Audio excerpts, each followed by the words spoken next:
नमो भगवते वासुदेवाय।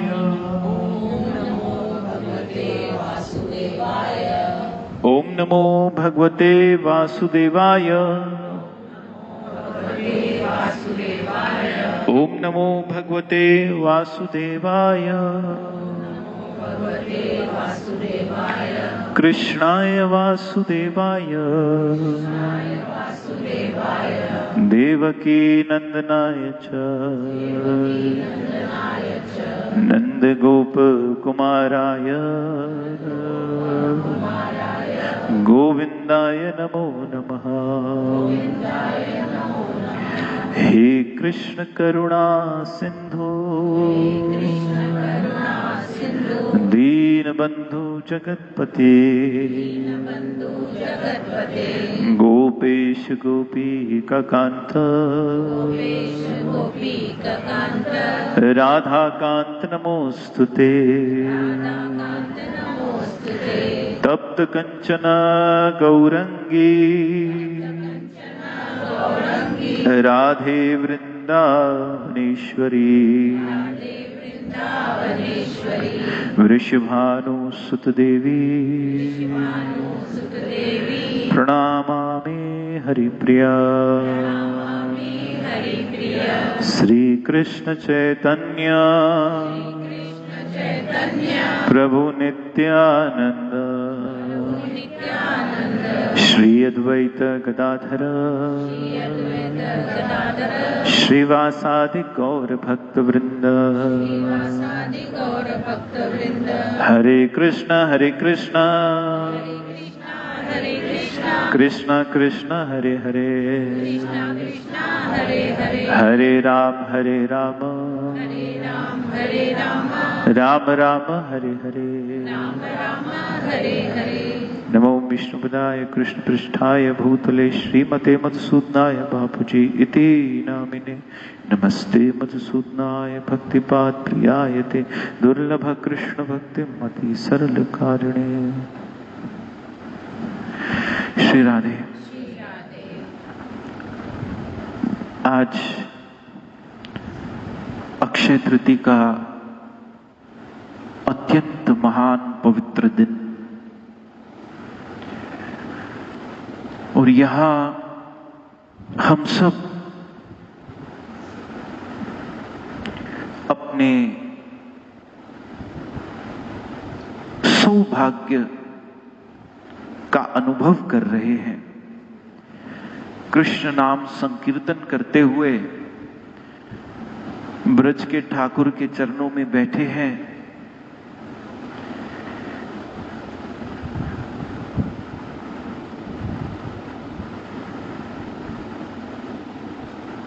ये जो ब्रज के ठाकुर हैं,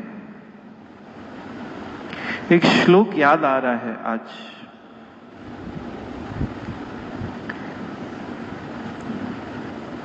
ठाकुर जी को ब्रज में माखन चोर कहा गया। क्या कहा गया? माखन चोर। तो एक श्लोक आप भी मेरे साथ गाइए।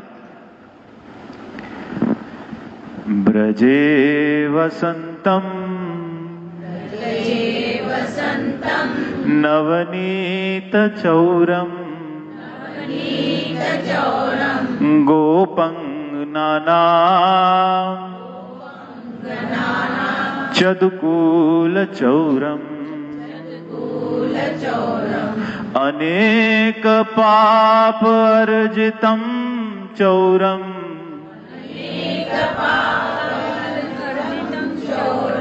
अनेक पाप अर्जितम चौरम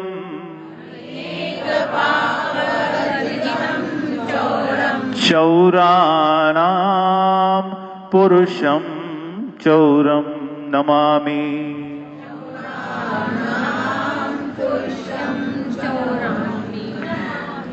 इसका अर्थ है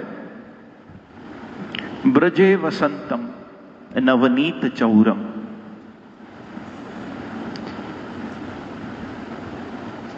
वृंदावन में, ब्रजभूमि में, गोकुल की गलियों में अगर कृष्ण को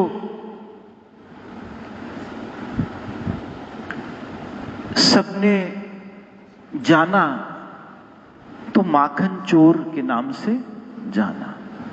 तो पहली बात कही गई, ब्रजे वसंतम नवनीत चौरम। नवनीत मतलब माखन। गोप अंगना नाम चतुकुल चौरम। गोपियों के चीर हरण करने वाले, वस्त्र चुराने वाले।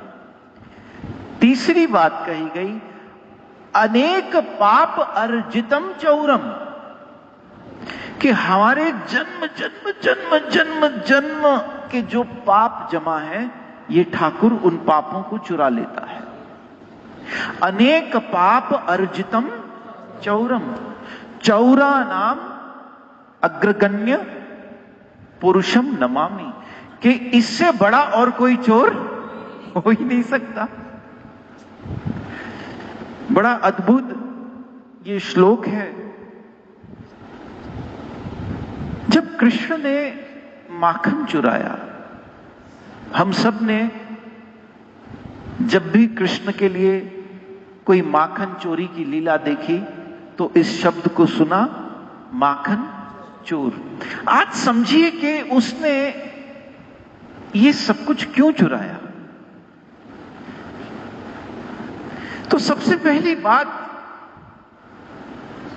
मैं आप लोगों से पूछता हूं कि अगर आप माखन सुनते हैं तो आपके मन में क्या आता है? माखन जब आप सुनते हैं आपके मन में कृष्ण आता है। और वो माखन जो कृष्ण ने चुराया उसका रंग कैसा है? बोलिए। सफेद। और ठाकुर जी का रंग कैसा है? सांवला, या उसका ऑपोजिट कह दो। समझते जाइए बात को।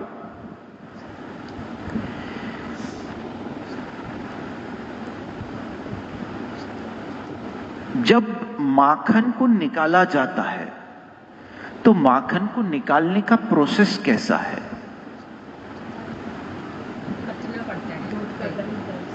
सबसे पहले दूध।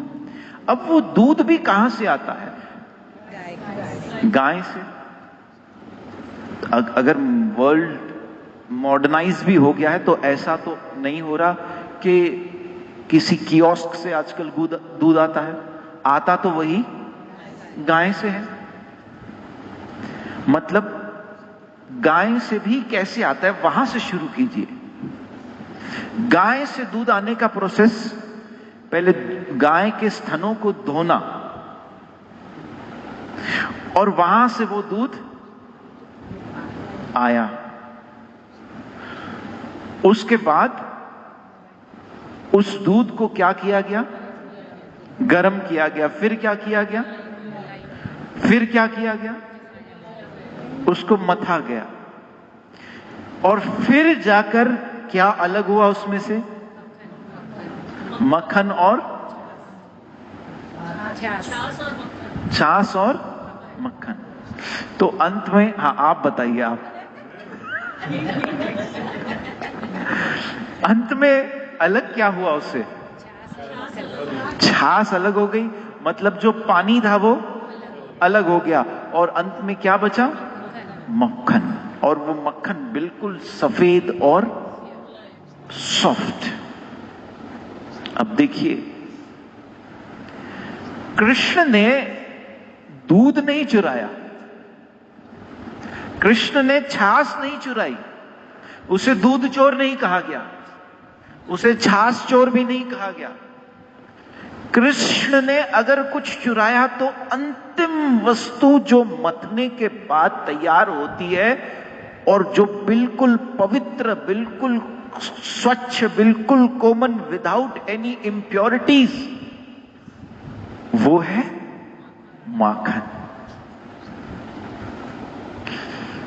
तो समझिए कि ठाकुर जी ने माखन ही क्यों चुराया। अब देखिए, इस माखन का अगर ख निकाल दिया जाए तो बच जाता है मन। अब इसी प्रोसेस को अगर हम अपने ऊपर लागू करें, हमारे अंदर एक ऐसी चीज है जो अशुद्धता से भरी हुई है और वो है मन। वो अशुद्धता से इस समय भरी हुई है। अब उस मन को भी पवित्र करने के लिए, उस मन की भी इंप्योरिटीज अलग करने के लिए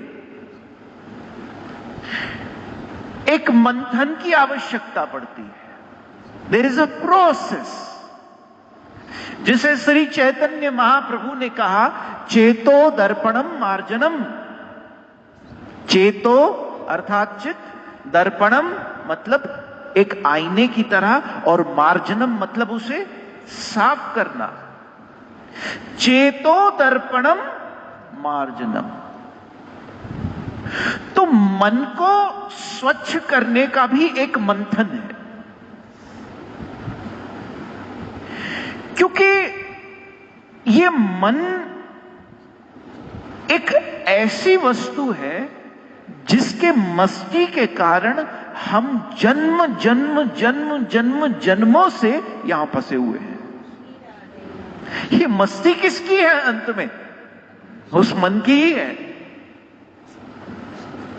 आप देखिए, आप जरा सा अपने मन को ढील दीजिए, उसे उंगली दीजिए वो हाथ पकड़ लेगा, उसे हाथ दीजिए वो सर पर चढ़ के बैठ जाएगा।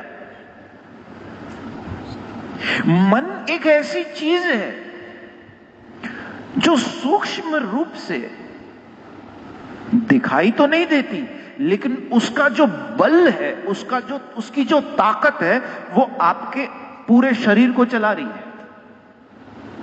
अभी आपका मन करेगा, एक मैं अगर कुछ खाने की चीज का नाम लूंगा, तो उसी क्षण आप यहां बैठे हो, लेकिन आपका मन आपको वहां खींच ले जाएगा, और शायद यहां से जाने के बाद आप वो खा भी लो।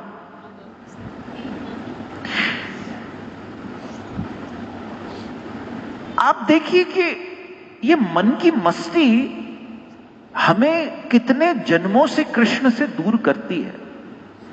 इस समय भी हमारे मन में इतनी अशुद्धियां हैं, इतने प्रकार के द्वेष भरे हुए हैं,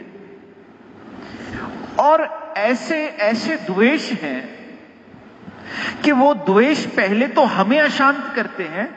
सबसे पहले वो राग और वो द्वेष हमें नुकसान देता है, उसके बाद किसी और को देता है। जब भी आपके अंदर किसी के प्रति द्वेष होगा, तो जिसके प्रति वो द्वेष है वो उसे बाद में नुकसान देगा, पहले आपको देगा। पहले हम उसे डिस्टर्ब होंगे। और मैं उस दिन भी कह रहा था कि ये मन जिसका चिंतन करेगा आप वही बन जाओगे। और ज्यादातर इंसान उसी का चिंतन करता है जिसमें वो अवगुण देखता है। हम किसका ज्यादा चिंतन करते हैं? अवगुणों का चिंतन करते हैं कि ये इंसान में ये बात ठीक नहीं है, ये अच्छा इंसान नहीं है, इसने ये सही शब्द नहीं किए, ये पता नहीं अपने आप को क्या समझते हैं। ये हम किसी के किन गुणों की चिंतन कर रहे हैं? अवगुणों की। और होता यह है कि वही अवगुण हमारे मन में प्रवेश कर रहे हैं। इसीलिए संत कबीर ने कहा, निंदक न्यारे राखिए, कि वो लोग जो हमारी निंदा करते हैं, वो लोग जिन्हें हमसे द्वेष है, उन्हें पास में बिठाइए। अच्छे हैं वो लोग, पता है क्यों? क्योंकि शास्त्रों ने एक अजीब मत दिया इस बात का कि हम जिनकी निंदा करते हैं, जिनके बारे में कुछ बुरा कहते हैं, हमारे मन में जिनके प्रति द्वेष और ईर्ष्या है, उनके लिए जब हम कुछ कहते हैं तो वो जिसके लिए हम कह रहे हैं ना, उसके पाप हम अपने सर पर ले रहे हैं। जिसके लिए हमने निंदा की, जिसके लिए हमने बुराई की, उसके पाप हमने अपने सर पर। मतलब वो व्यक्ति जो हमारी निंदा करता है वो तो मां से भी बढ़कर हुआ, क्योंकि मां जन्म दे सकती है लेकिन किए हुए कर्म वो अपने सर पर नहीं ले सकती। किसी के अपने बच्चे के कर्म अपने सर पर नहीं ले सकती। मां विष्ठा साफ कर सकती है लेकिन उस बच्चे के किए हुए बुरे कर्म साफ नहीं कर सकते। तो उसे साफ कौन करता है? जो उनकी बुराइयां करते हैं, जो उनकी निंदा करते हैं। और इस पर एक कथा भी आती है रामायण में, वशिष्ठ मुनि की। जब एक राजा जिसको कोढ़ थी वो वशिष्ठ मुनि के पास पहुंचता है और पूछता है, बताइए कि मेरे जीवन में मेरे पाप कौन से हैं और पुण्य कौन से हैं? मैं राजा बना हूं, सारे सुख हैं मेरे पास, लेकिन फिर भी मेरे शरीर में कोढ़ का रोग हुआ है। ये रोग तो किसी एक भिक्षुक को होता है, ये मुझ से राजा को क्यों हुआ? जब वशिष्ठ मुनि अपनी आंखें बंद करके देखते हैं तो उन्हें दो पहाड़ नजर आते हैं, एक सफेद पहाड़ और एक काला पहाड़। तो राजा को बताते हैं कि तुम्हारे जीवन में जितने पुण्य हैं उतने ही पाप हैं। तो राजा पूछते हैं, मैंने पाप कौन से किए? अगर मैं पुण्य ही पुण्य कर रहा था तो मुझसे पाप कैसे हुए? तो वशिष्ठ मुनि कहते हैं कि तुमसे पाप नहीं हुए, तुमने किसी की निंदा की, तो उन लोगों के पाप तुम्हारे सर पर चढ़ते चले गए बेटा। इसलिए पुण्य तो जमा हुए, लेकिन पुण्य के साथ साथ तो जो तुम निंदा कर रहे थे उसके पाप भी जमा हो गए। तो वशिष्ठ मुनि ने से पूछा, अब मैं क्या करूं? कहा, अब यही रास्ता है कि कोई तुम्हारी निंदा करे। निंदा के पाप निंदा से ही सर्कुलेट होते हैं। तो उस राजा ने एक युक्ति की। राजा की एक भाभी थी जो विधवा थी, वो सिर्फ उसके आंगन में जाके रोज सो जाता था।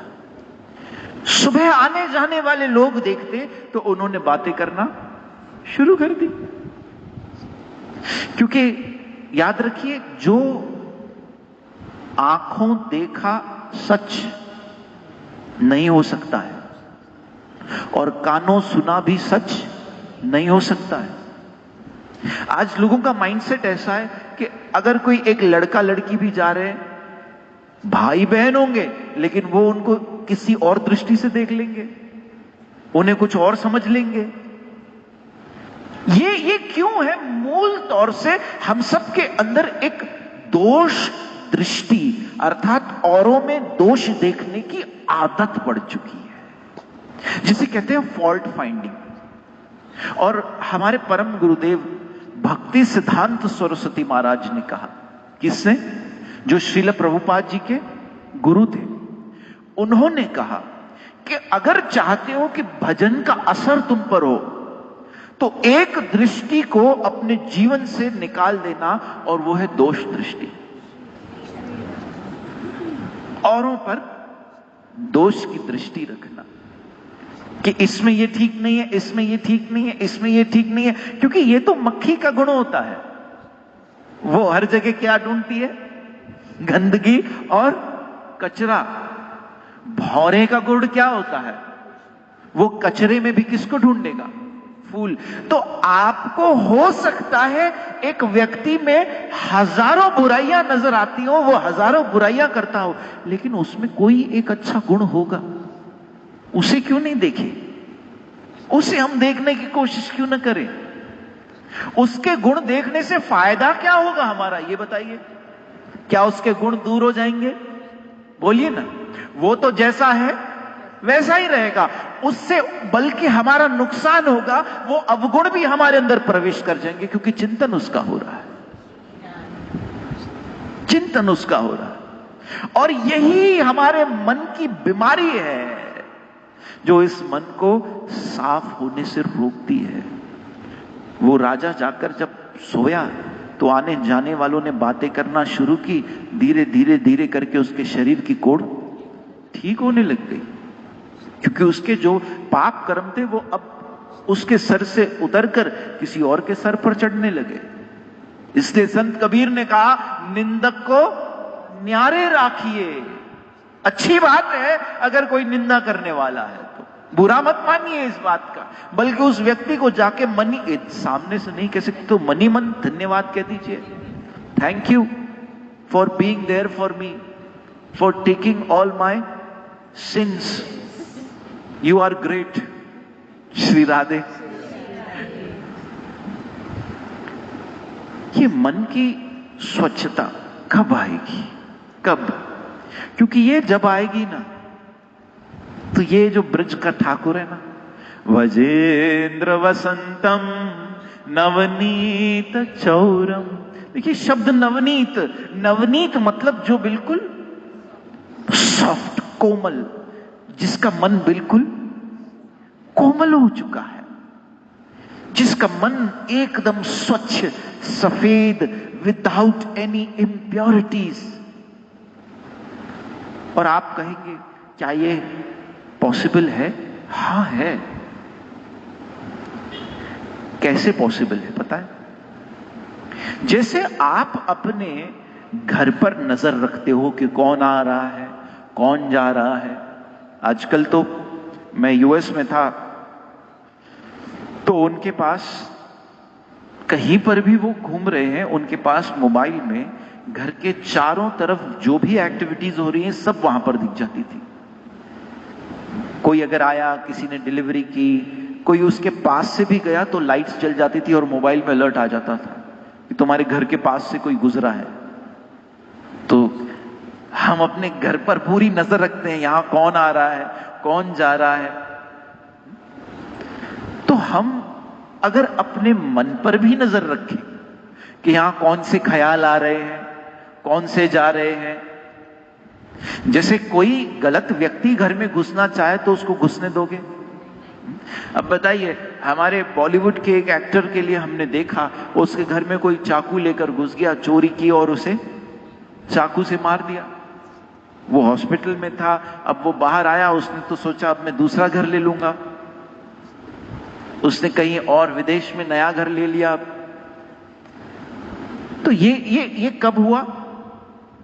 जब हमारा ध्यान नहीं था कि हमारे घर में कौन घुस रहा है, वो हमें नुकसान करके चला गया।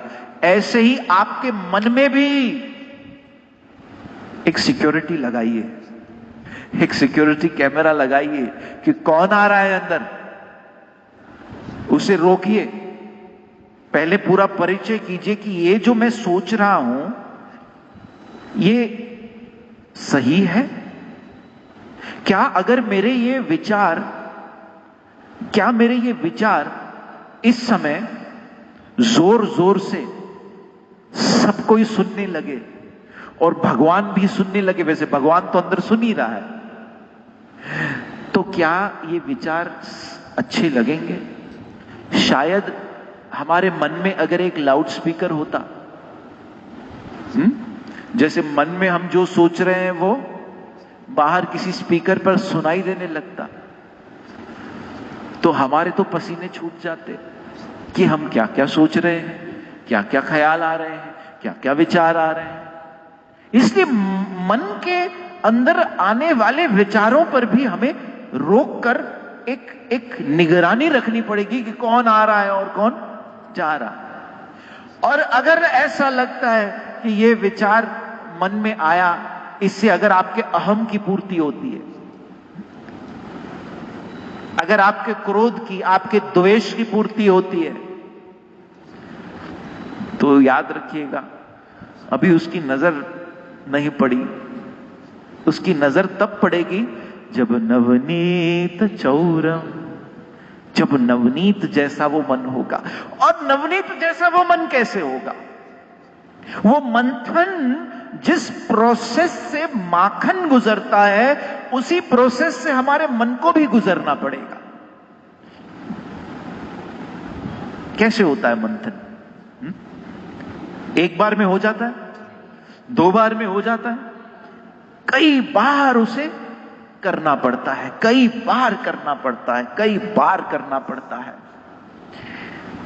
वही मंथन हम सबका हरि कथा सत्संग सुनने के बाद होना चाहिए। ये सत्संग क्या करती है हमारे मन में? जैसे माखन के वो उसके अंदर क्या जाता है? मथनी। ये सत्संग वो मथनी है जो अंदर जाती है और फिर मन के विचारों को घुमाती है, जिसमें से अशुद्ध तत्व सब दूर होने लगते हैं। जब आपके अंदर भी विचार आएंगे लेकिन कृष्ण के आने लगेंगे, कृष्ण के बारे में सोचने लगोगे, अरे भाई मन को बार बार आप विवश कीजिए, उस पर ध्यान दीजिए कि वो क्या सोच रहा है और उसे वहां से खींचकर कृष्ण पर लगाइए। यही विधि कृष्ण ने भी अर्जुन को गीता में बताई कि अर्जुन अगर तेरा मन भागता है तो उस मन को खींचकर वापस मेरे ऊपर लगा। यही विधि है। और ये एक अभ्यास कहा, अभ्यास तू कौन्तेय, ये कोई एक रात में सिद्धि प्राप्त होने वाली नहीं है।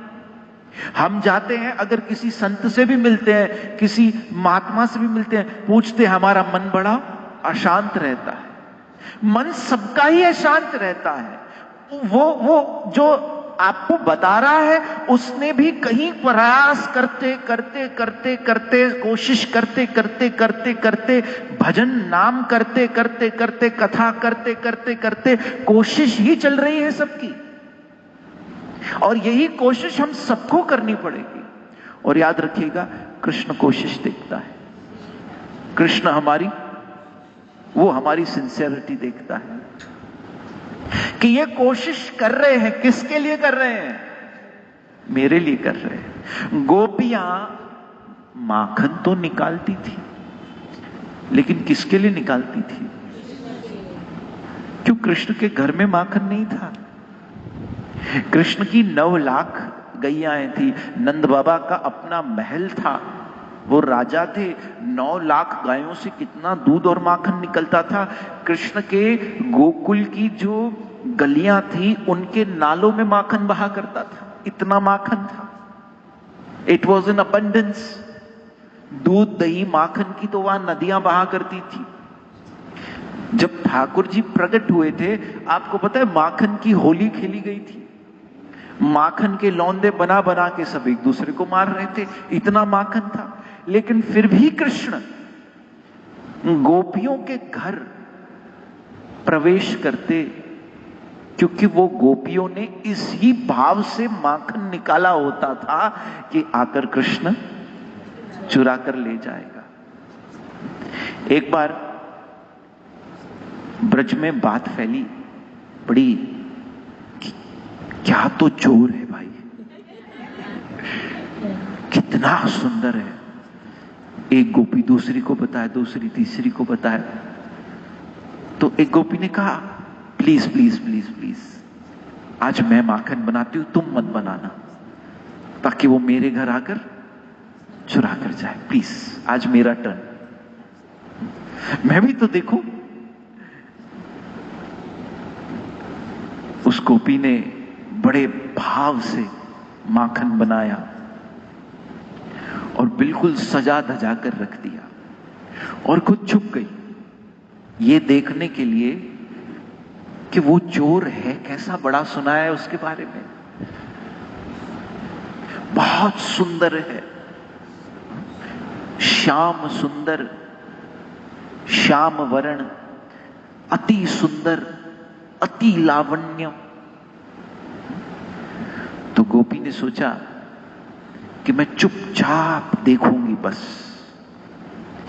जैसे ही कृष्ण उस गोपी के घर में प्रवेश करने की सोचते हैं, पहले देखते हैं कोई है तो नहीं, सब मैदान साफ है, बाकी साफ तो मैं कर लूंगा।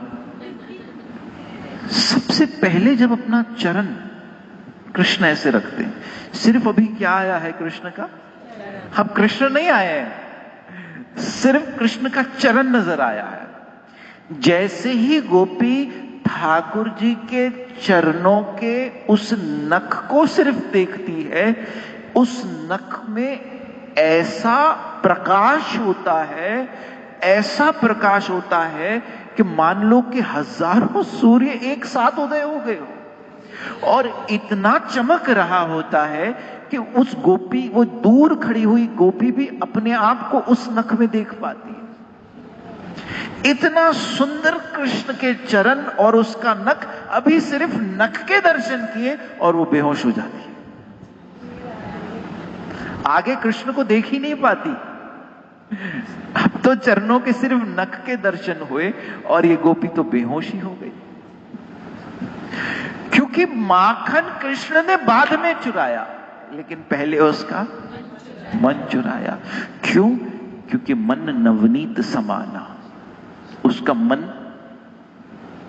जिसका मन, अब सुनिए, जिसका मन माखन की तरह हो चुका है, उसी के यहां ये डाका डालने आते हैं, उसी के यहां, क्योंकि उसको मालूम है कैसा मन।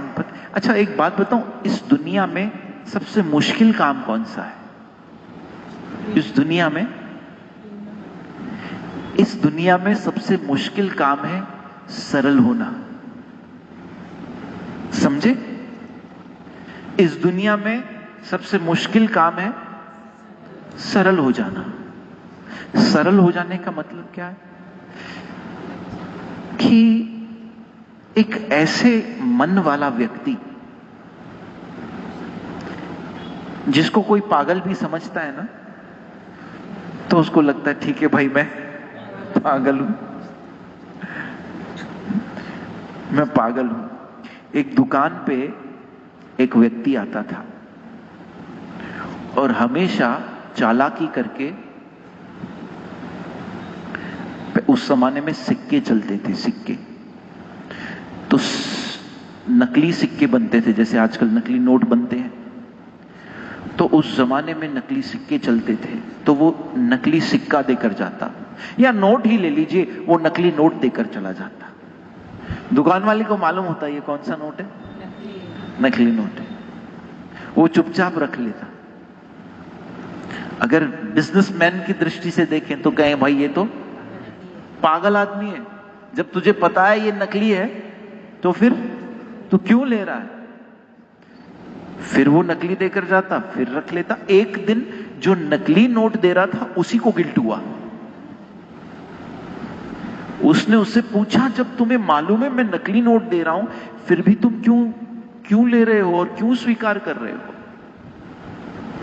तो उसने जवाब दिया कि जैसे तुम मुझे नकली दे रहे हो और मैं स्वीकार कर रहा हूं, ऐसे मैं भी अंदर से नकली हूं। इस उम्मीद से मैं स्वीकार कर रहा हूं कि कल जब मैं भी उसके दर पर जाऊंगा वो भी मुझे ले लेगा, स्वीकार कर लेगा। बाकी ठीक है, तुम्हारा नोट नकली आया तो क्या हुआ, वो असली देने वाला बहुत बैठा है। इसलिए मैं तो ये सोच रहा हूं कि बस वो मुझे स्वीकार कर ले, इसीलिए मैं तुम्हें स्वीकार कर रहा हूं। ये मुश्किल काम क्या है? सरल होना। आपसे, आप जैसे हो ना वैसे ही बने रहो प्लीज। अपने आप को अपने से ज्यादा कभी प्रेजेंट करने की कोशिश मत कीजिए, क्योंकि वो सब जानता है। ये बात हम धीरे धीरे सीखते हैं, लेकिन ठाकुर जी को वही पसंद आती है। और हम जब किसी के प्रति द्वेष करते हैं ना, तो कृष्ण अपनी आंखें, जैसे कोई कड़वी चीज हमें कोई खिलाए तो उस चीज को ही देखकर हम, पूतना को देखकर ठाकुर जी ने क्या किया था? आंखें बंद कर। बस ऐसे ही पूतना जहर भर कर आई थी दूध में। दूध होता कैसा है? सफेद, लेकिन उसमें क्या था? विष था।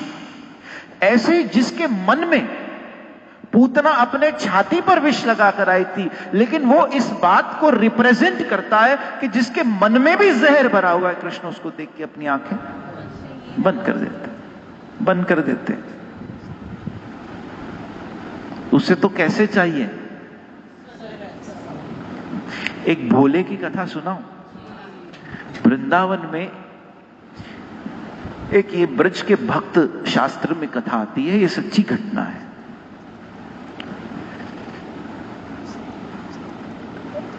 श्रील विश्वनाथ चक्रवर्ती ठाकुर जी की परंपरा में एक संत थे जिनकी ये कथा है।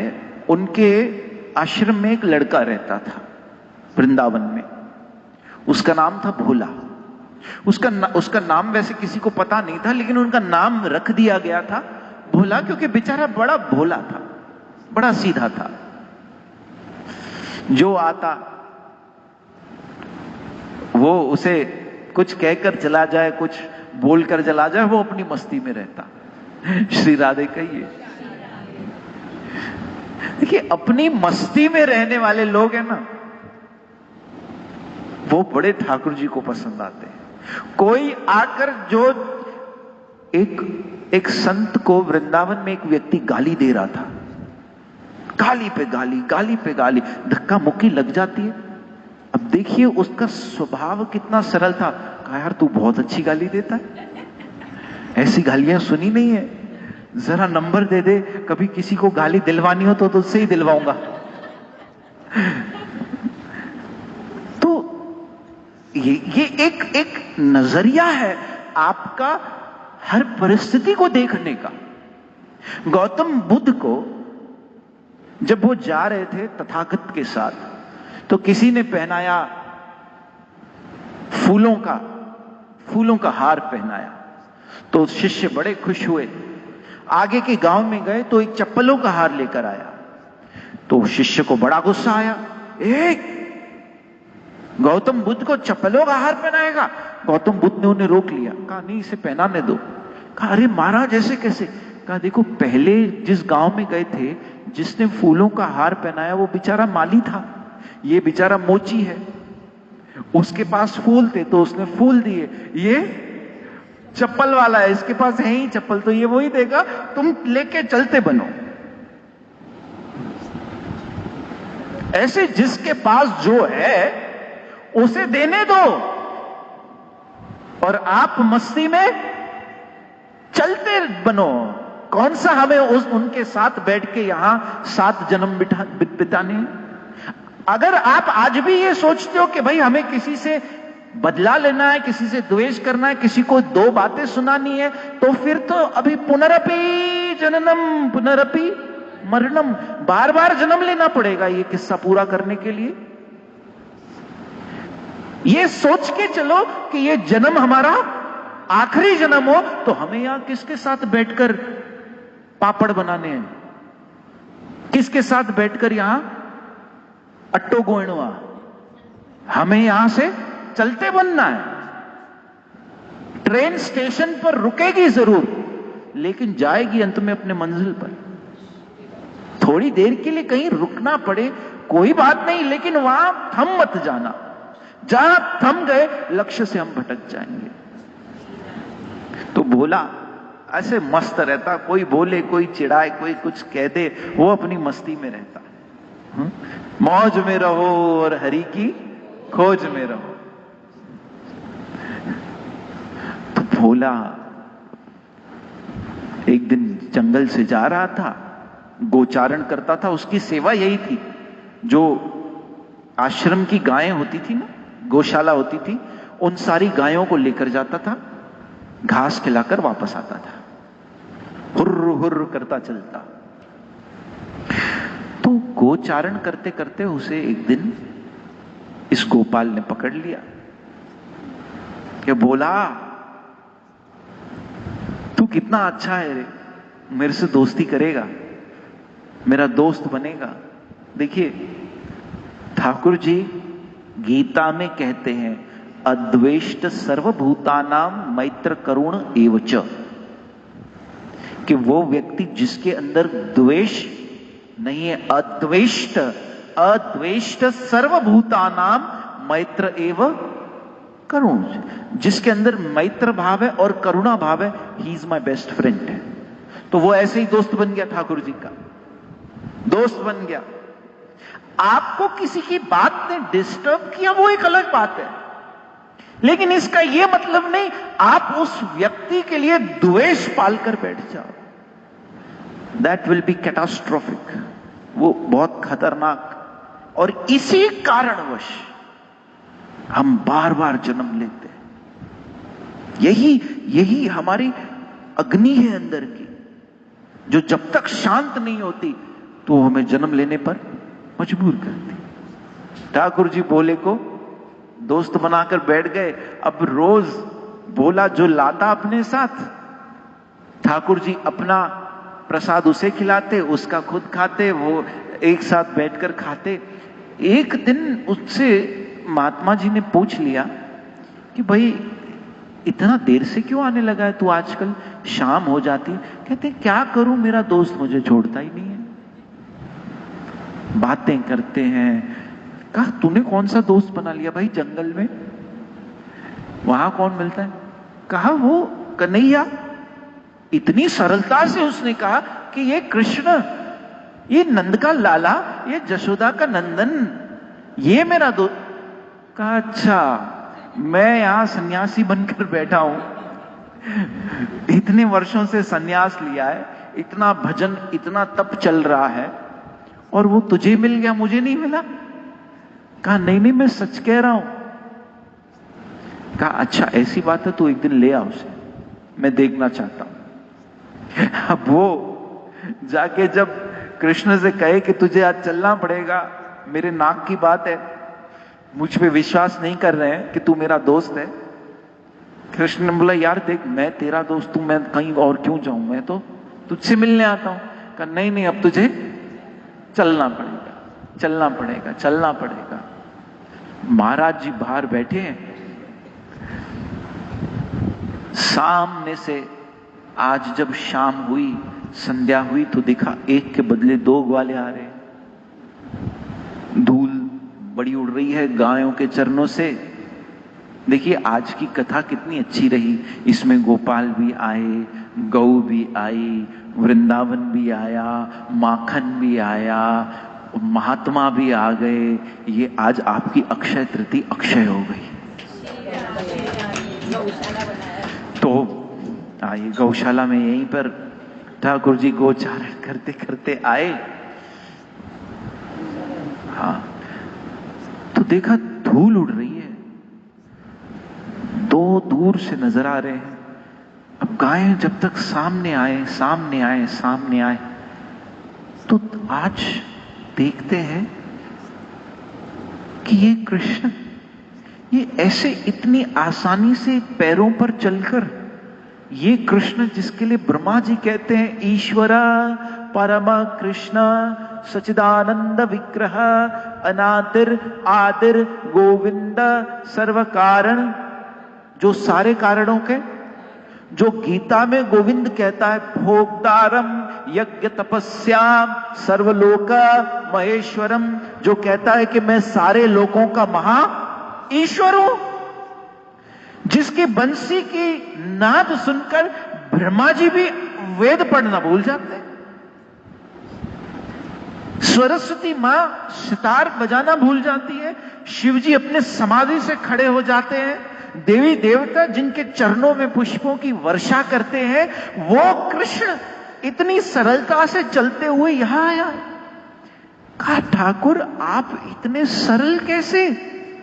कहा मुझे एक सरल दोस्त मिल गया ऐसे, क्योंकि मुझे कृष्ण आने के लिए तैयार है, उन्हें कोई लाने वाला चाहिए। वो खाने के लिए तैयार है, उन्हें कोई खिलाने वाला चाहिए।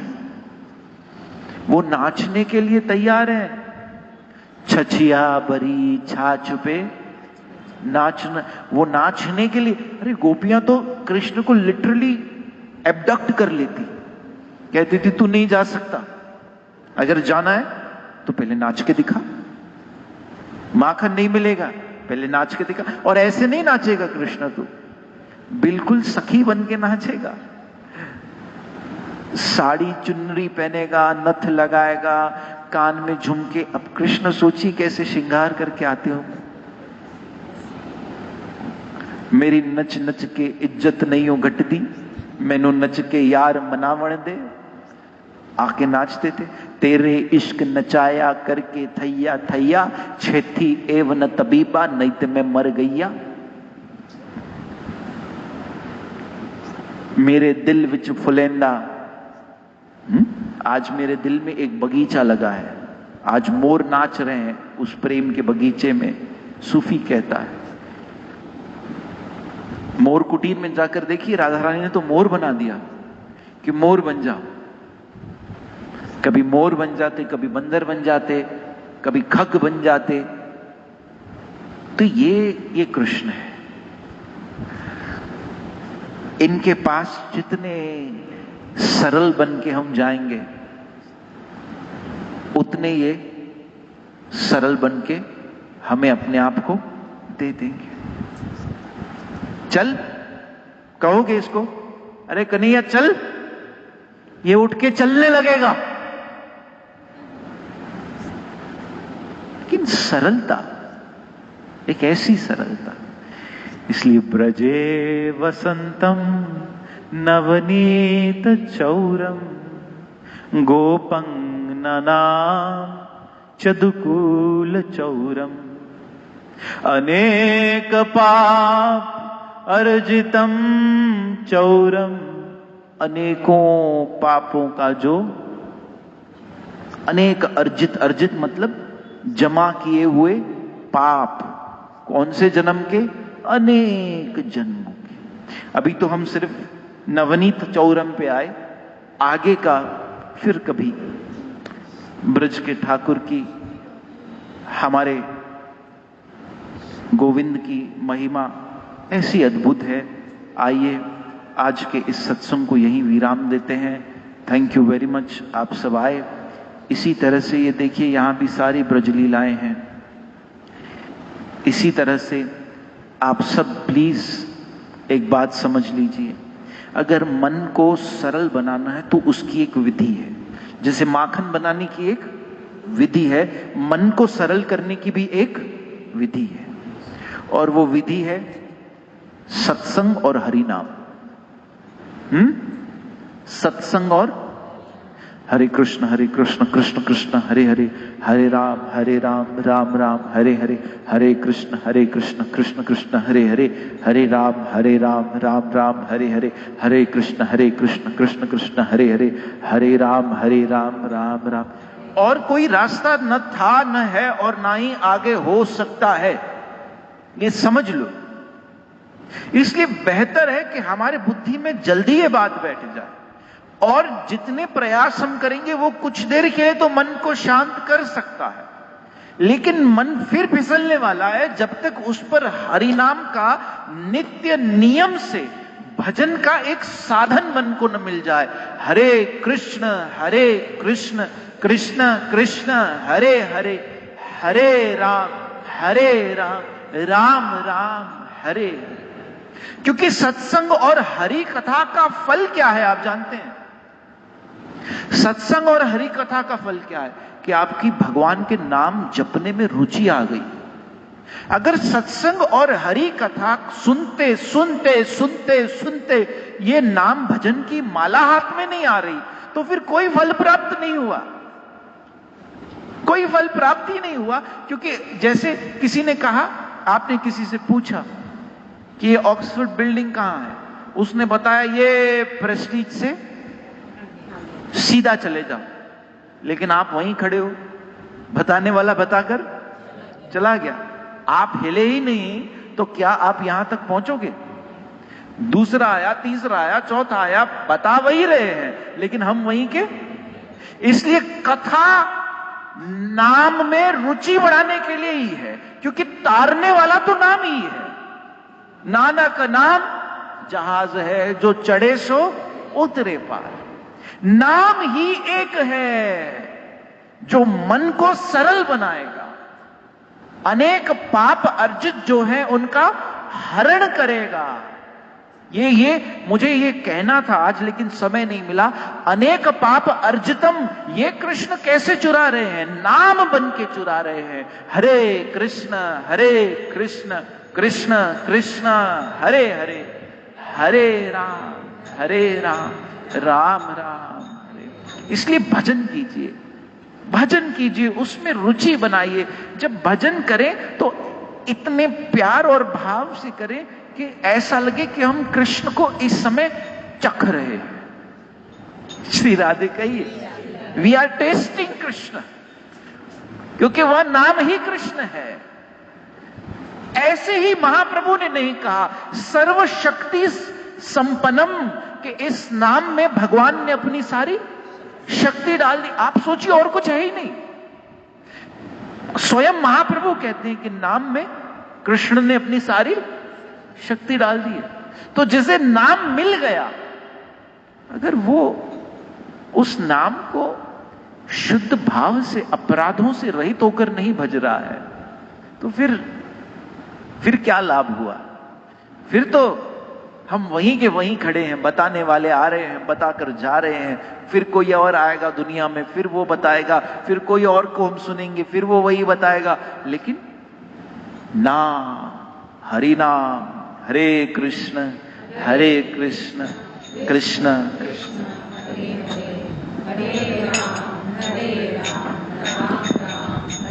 आइए 2 मिनट कीर्तन करके आज के सत्संग को यही विराम। अक्षय तृतीया का दिन, आज के दिन जो किया जाता है वो अक्षय हो जाता है। तो आपकी ये हरि कथा, ये हरि कीर्तन, ये सब कुछ अक्षय हो गया। बाकी हम सब कथा तो जानते ही हैं कि वो पात्र जिसमें द्रौपदी, जो सूर्य देवता ने दिया था, जो खाली हो गया, लेकिन कृष्ण ने उसमें से दाना उठाकर उसे अक्षय बना दिया। और द्रौपदी जब भी कुछ उसमें बनाती तो वो अक्षय हो जाता। आइए 2 मिनट कीर्तन करके अपने आज के इस अक्षय तृतीया के दिन ठाकुर जी का नाम स्मरण करें और ये वचन लें। वचन लेते हो? देखिए, इस दिन पर कोई संकल्प करना बहुत अच्छी बात होती है। संकल्प लोगे? क्या संकल्प लोगे? ये संकल्प लो कि हम, बोलिए, जब तक जिंदा हैं हरि नाम जपते रहेंगे, सत्संग सुनते रहेंगे। ये हमारा अक्षय तृतीया के दिन, जम्बूद्वीपे, उल्लासनगर, मुंबई क्षेत्रे, मुलुंड क्षेत्रे, ऑक्सफोर्ड सोसाइटी, ये 4th फ्लोर स्थाने, पूरा जीपीएस हो गया ना ये। हाँ, हम सब ये वचन दे। देखिए, अब ये हमारे पंडित जब मंत्र पढ़ते हैं ना, इसके पीछे भी एक साइंस है कि वो उस समय सारी एनर्जीज जो होती हैं वो जीपीएस लोकेशन बता रहे होते हैं, कोऑर्डिनेट्स, कि इस समय यहां पर ये संकल्प लिया जा रहा है। तो ये संकल्प लिया जा रहा है, क्या संकल्प लिया जा रहा है? कि हम, बोलिए, जब तक जिंदा है हरि नाम जपेंगे और सत्संग सुनते रहेंगे। आइए 2 मिनट कीर्तन करें। जय जय श्री राधे।